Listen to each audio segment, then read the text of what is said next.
Thank you everyone for coming. Got a very nice day planned for everyone. Like I said before, we're not going to have you go home hungry, so. I really appreciate everyone's participation today. It's a user conference, so we wanted to mix research lecture and workshops as well as information. When Agilent decided to stop operating, they left everyone with no home to go to. There are some 5,500 variant Agilent NMR spectrometers in use today. There is no longer a central support system. So what we're attempting to do, again, Ivan in conjunction with MR Resources is we want to create a single source solution, a number of very key items that have to be addressed, service and repair of the equipment, software support, application support, spare parts supply is absolutely key, and certainly ongoing training, restoring of quenched magnets, probe maintenance, probe repair. We're really the only company that has fully stepped up to the plate to try to fully encompass all of the issues and problems moving forward. Ivan operates for the benefit of owners and operators of variant Agilent NMR systems. We're just very, very lucky to have literally a who's who from the industry.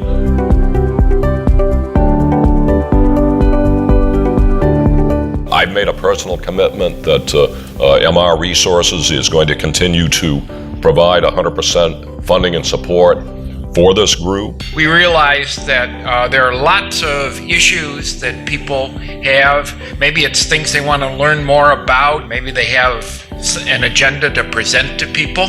I think all of us understand clearly the value of doing reaction monitoring by using an NMR system. The more we know about what happens in a reaction pod, the better we can control it. The more they understand and the better the control, the happier they're going to be. Thank you for the invitation. My name is Yizhou Liu. I'm from the small molecule NMR group at Merck. The motivation behind our work was to address the ongoing issue of structural mistakes by NMR.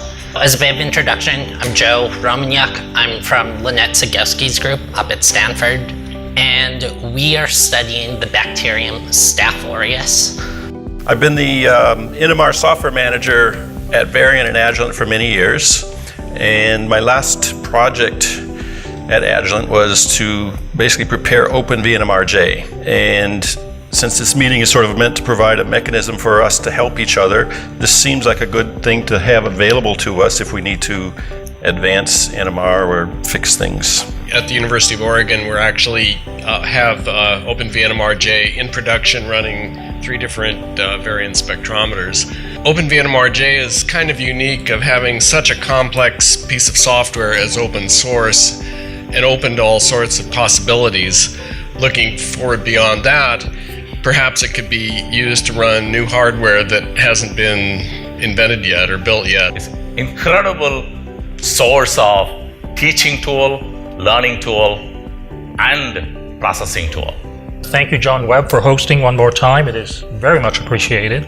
And thank you, Ivan Committee. It's kind of nice to have a home after kind of wandering around the NMR wilderness. Thank you for joining us. I just want to remind everyone we are having a very nice reception at the end of the meeting today up on the 10th floor of the hotel here. We're going to have a spectacular view of Monterey Bay. If anyone hasn't noticed, my intention was to make sure everyone's had enough to eat today.